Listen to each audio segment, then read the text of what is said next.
I never believed in ghost stories. As a kid, I would laugh when my cousins whispered about haunted castles and cursed grounds. To me, they were just that, stories. But that night, at the old forgotten castle, something changed inside me forever. The castle was a blackened silhouette against the deep violet sky as I approached. It stood isolated on the edge of town, surrounded by crooked, leafless trees that clawed at the air like desperate hands. I had heard rumors about the place all my life, how no one who stayed past midnight ever came back quite the same. They said the walls could breathe, the floors whispered secrets, and the air itself carried the weight of something ancient and malevolent. I never gave any of it much thought until I found myself pushing open the heavy iron gate, its rusted hinges groaning in protest. The path to the entrance was barely visible under a thick carpet of dead leaves. Every step I took seemed louder than it should have been, echoing unnaturally in the stillness. I clutched my flashlight tighter, the cold biting into my skin, even through my gloves. A part of me wanted to turn back, but there was a deeper pull, something that whispered in the corners of my mind, urging me forward. As I stood before the main door, a heavy oak thing with iron bands, a strange sensation washed over me, like the very ground was trembling under my feet. It lasted only a second, and then the world was still again, save for the low whistle of the wind curling through the broken stone windows above. Taking a deep breath, I pressed against the door. It creaked open easier than expected, revealing a vast yawning darkness inside. The air smelled of mold, dust, and something metallic. Blood, perhaps, or rust too old to tell. My flashlight pierced through the gloom, casting long, twitching shadows across the cracked stone floor and crumbling tapestries that hung from the walls like forgotten memories. The beam flickered once, causing my heart to jump into my throat, but it steadied after a few taps. The grand hall was a graveyard of forgotten grandeur. Shattered chandeliers hung like broken bones from the ceiling, and a grand staircase curled upward into suffocating darkness. On the far side of the room, tall, narrow doorways led deeper into the castle, like open mouths waiting to swallow me whole.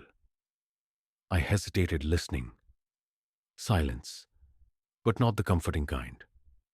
This silence felt thick, almost alive, pressing against my ears until I could hear the faint drumming of my own heartbeat. I told myself it was just the atmosphere, the way old places seem to hum with the memory of life long gone. But deep down, I wasn't so sure. My boots crunched over debris as I moved forward, every step stirring up tiny clouds of dust that shimmered in the flashlight's beam like ghostly motes. I aimed the light up toward the staircase. The carpet was shredded, the wood beneath blackened and rotting. But there was a strange trail in the dust, a line where something had been dragged, heading up into the shadows. I didn't want to go up there. Every instinct in me screamed to stay away. But curiosity is a dangerous thing. Gritting my teeth, I placed one foot on the first step. It groaned loudly under my weight, the sound ricocheting through the empty halls like a gunshot. Halfway up, I heard it, the faint scrape of something moving above me. I froze, straining to listen. The noise came again, slow and deliberate, like fingernails dragging across stone. My mouth went dry. Was someone there, or something? I told myself it was probably rats, or the wind shifting debris. Logical explanations, comforting lies. When I reached the landing, I shone my flashlight down the corridor. The beam barely reached the end, swallowed by the dark. Doors lined both sides, each slightly ajar, creaking as if breathing in time with the unseen heartbeat of the castle itself. And just for a moment, I thought I saw something. A fleeting glimpse of a figure disappearing into one of the rooms at the far end. I blinked, shaking my head. Imagination. Just my mind playing tricks on me. That's what I told myself as I stepped into the corridor. The door behind me swinging shut on its own with a soft but final click. The air was heavier here, thick with a suffocating dampness that clung to my skin. My flashlight's beam jittered with every breath I took, casting trembling shadows along the narrow corridor. The doors on either side seemed to lean inward as if listening to my presence. My boots barely made a sound now, swallowed by the dense stillness that wrapped around me like a shroud. As I moved deeper, the sensation of being watched grew stronger, pressing against my spine with invisible fingers. Every few steps, I would catch a faint movement out of the corner of my eye. A flicker of black slipping into the darkness just beyond the reach of my light. Each time I swung the beam around, there was nothing there, only the peeling wallpaper and the gaping mouths of empty rooms.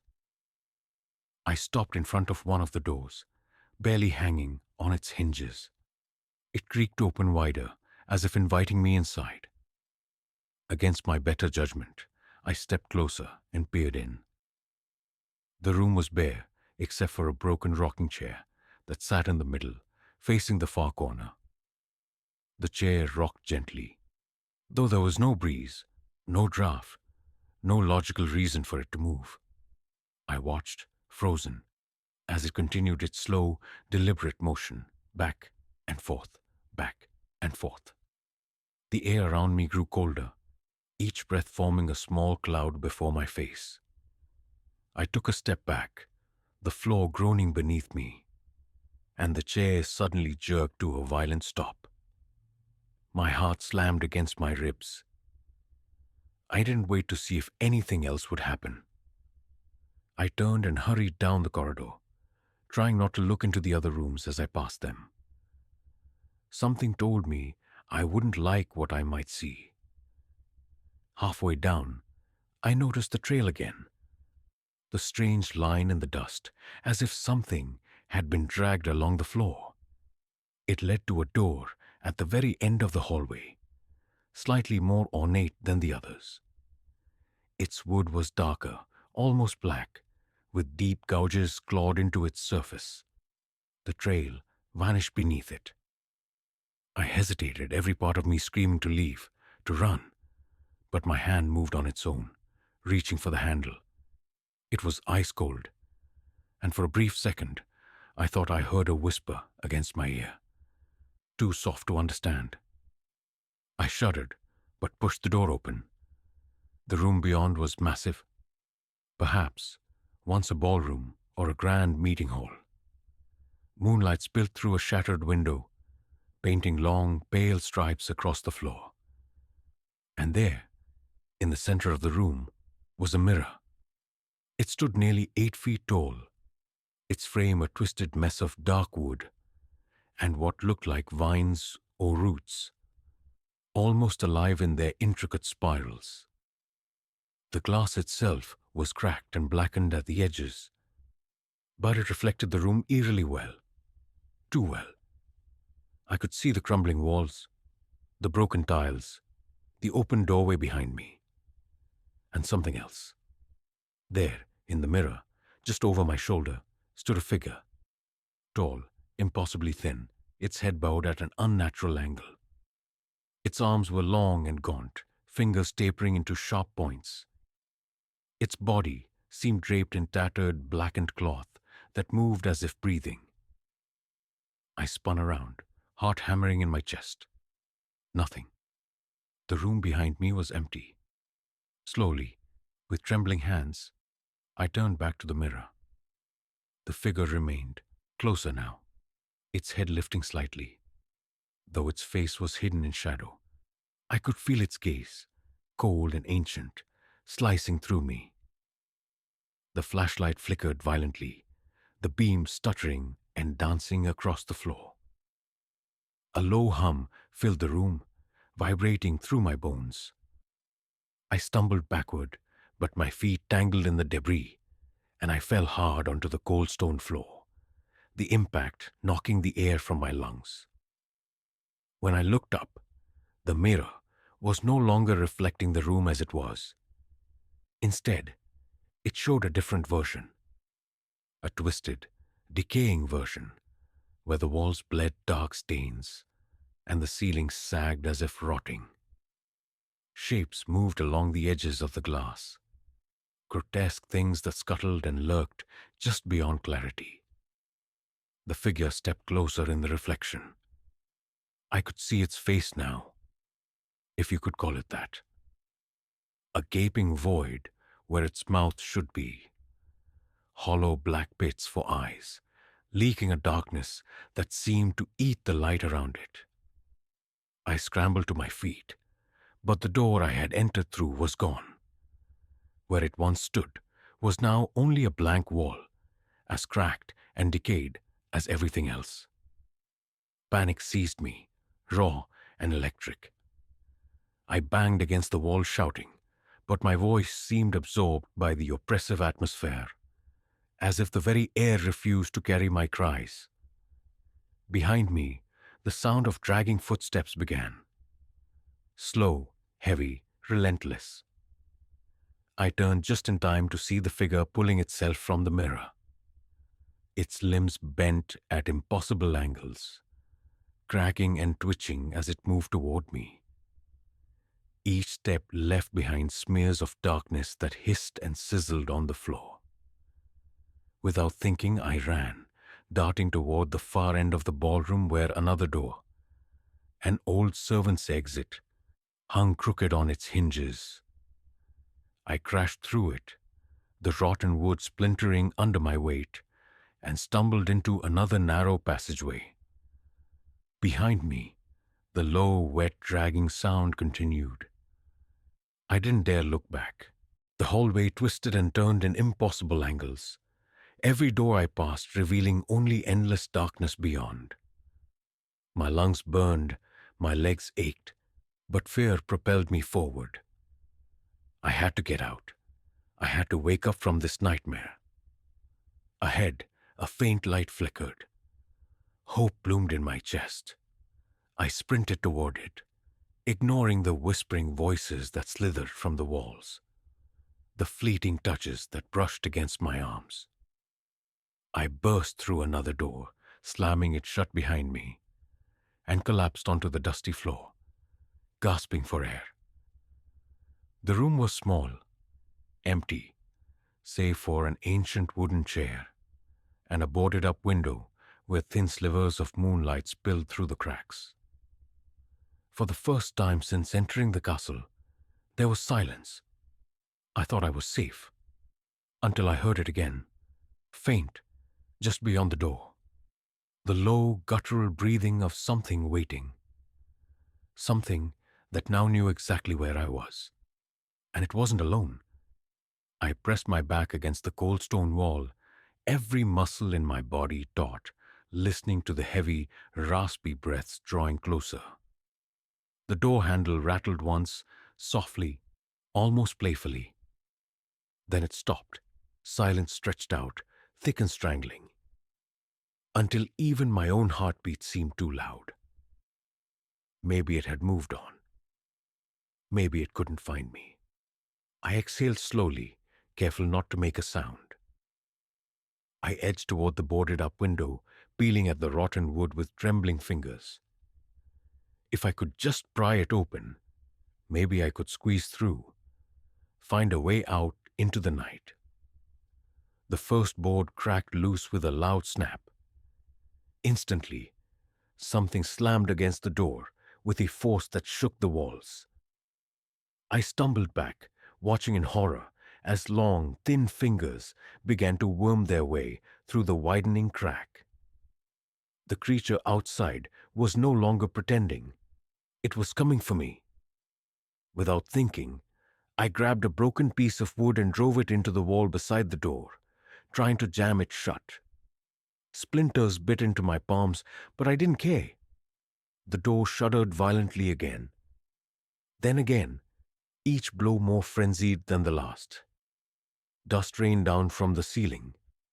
Cracks spider-webbed across the walls.